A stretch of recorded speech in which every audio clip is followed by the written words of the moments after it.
നമസ്കാരം. നടിയെ ആക്രമിച്ച കേസിൽ ദിലീപിനെ വെറുതെ വിട്ടതോടെ പലതരത്തിലുള്ള അഭിപ്രായ പ്രകടനങ്ങളും വിമർശനങ്ങളുമാണ് സമൂഹത്തിന്റെ വിവിധ മേഖലകളിൽ നിന്നുയരുന്നത്. ദിലീപിനെ ശിക്ഷിക്കാത്തതിലുള്ള പലരുടെയും നീരസം സമൂഹ മാധ്യമങ്ങളിൽ അവർ പ്രകടിപ്പിക്കുന്നുണ്ട്. ഈ സംഭവം നേരിൽ കണ്ടതുപോലെയാണ് പലരുടെയും അഭിപ്രായ പ്രകടനങ്ങൾ. സമൂഹത്തിൽ അത്യാവശ്യം മാന്യമായി ജീവിക്കുന്നവനെ തകർക്കാൻ കഴിയാത്തതിലുള്ള ഒരു ചൊറിച്ചിൽ മാത്രമാണത്. അതുകൊണ്ട് അത് കാര്യമാക്കേണ്ടതില്ല. മലയാളത്തിലെ പ്രമുഖ ദൃശ്യമാധ്യമങ്ങൾ പോലും വിധി വന്ന ദിവസം പറഞ്ഞത് നിയമത്തിന് മുന്നിൽ ദിലീപ് കുറ്റക്കാരനല്ല എന്നാണ്. അതായത് ദിലീപ് കുറ്റക്കാരനാണെങ്കിലും അയാളെ വെറുതെ വിട്ടു എന്നുള്ളതാണ്. ഒരു പ്രമുഖ ദൃശ്യമാധ്യമത്തിൻ്റെ അവതാരകൻ പറഞ്ഞത്, ഇത്തരമൊരു വിഷയമുണ്ടാകുമ്പോൾ നമ്മൾ അതിജീവിതയോടൊപ്പം നിൽക്കുകയാണല്ലോ ചെയ്യേണ്ടത്, അതുകൊണ്ടാണ് ഞങ്ങൾ അതിജീവിതയോടൊപ്പം നിന്നത് എന്നാണ്. എന്നുവെച്ചാൽ ഭൂരിപക്ഷത്തിൻ്റെ കയ്യടിക്ക് വേണ്ടി അവരോടൊപ്പം നിന്നു എന്ന്.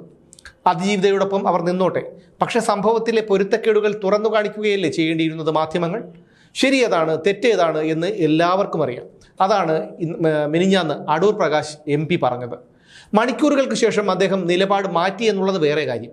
അദ്ദേഹം പറഞ്ഞത്, നടിയെന്ന നിലയിൽ ആ കുട്ടിയോടൊപ്പമാണ് ഞങ്ങൾ എന്ന് പറയുമ്പോഴും നീതി എല്ലാവർക്കും കിട്ടണം.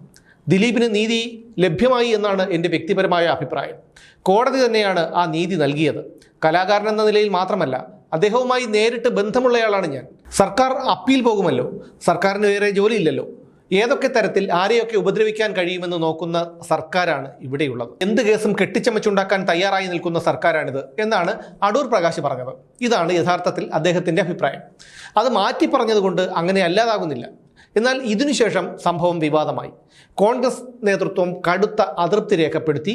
തെരഞ്ഞെടുപ്പ് നടക്കുന്ന ദിവസം അടൂർ പ്രകാശിനെ പോലെ ഒരു മുതിർന്ന നേതാവിൽ നിന്ന് ഇത്തരമൊരു പരാമർശം ഉണ്ടാകാൻ പാടില്ലെന്ന് വിലയിരുത്തലുണ്ടായി. അടിയന്തര ഇടപെടലുമായി പാർട്ടി നേതൃത്വം രംഗത്തിറങ്ങി. പ്രതിപക്ഷ നേതാവ് VD സതീശൻ സംഘടനാകാര്യ ദേശീയ ജനറൽ സെക്രട്ടറി KC വേണുഗോപാലിനെ വിളിച്ച് വിഷയം ശ്രദ്ധയിൽപ്പെടുത്തി. കേരളത്തിന്റെ ചുമതലയുള്ള ജനറൽ സെക്രട്ടറി ദീപാദാസ് മുൻഷിയെ വിളിച്ച് വിഷയത്തിൽ ഇടപെടണമെന്ന് നിർദ്ദേശിച്ചു. KPCC ആസ്ഥാനത്തെത്തിയ അടൂർ പ്രകാശുമായി കൂടിക്കാഴ്ച നടത്തിയ KPCC പ്രസിഡന്റ് സണ്ണി ജോസഫും ദീപാദാസ് മുൻഷിയും കടുത്ത അതൃപ്തി അറിയിച്ചു. അങ്ങനെ എന്തെല്ലാം. ഇതിൽ നിന്നൊക്കെ ഒരു കാര്യം വ്യക്തമാണ്. പുറമെ ദിലീപിനെയും വിധിയെയും എതിർക്കുന്നവരുടെയൊക്കെ യഥാർത്ഥ അഭിപ്രായം ദിലീപിന് നീതി കിട്ടി എന്നുള്ളതാണ്. പക്ഷേ കയ്യടിക്ക് വേണ്ടി അവർക്ക് അതിജീവിതയ്ക്കൊപ്പം നിന്നേ പറ്റൂ. യഥാർത്ഥത്തിൽ ഓരോ വിഷയത്തിനെയും വഷളാക്കുന്നത് ഇവിടുത്തെ രാഷ്ട്രീയക്കാരും മാധ്യമങ്ങളുമാണ്. ഏതെങ്കിലും ഒരു വിഷയത്തിൽ ഈ രാഷ്ട്രീയക്കാർ ഒരേ അഭിപ്രായം പറഞ്ഞിട്ടുണ്ടോ? ഇല്ല. BJP എതിർത്താൽ കോൺഗ്രസ് അനുകൂലിക്കും, കോൺഗ്രസ് അനുകൂലിച്ചാൽ CPM എതിർക്കും.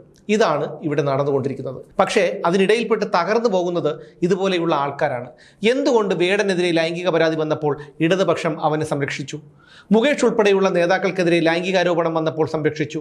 അങ്ങനെ അന്ന് മുകേഷിനും വേടനുമൊക്കെ വേണ്ടി വാദിച്ചവരും ന്യായീകരിച്ചവരുമൊക്കെയാണ് ദിലീപിനെ വെറുതെ വിട്ടെന്ന് പറഞ്ഞ് ഉറഞ്ഞു തുള്ളുന്നത്. എന്തായാലും വിധിച്ചത് കോടതിയാണ്, അത് അംഗീകരിച്ചേ മതിയാകൂ. ഈ തുള്ളൽ കലാകാരന്മാരൊക്കെ മറ്റൊരു വിഷയം വരുമ്പോൾ അതിനു പിന്നാലെ പൊയ്ക്കൊള്ളും.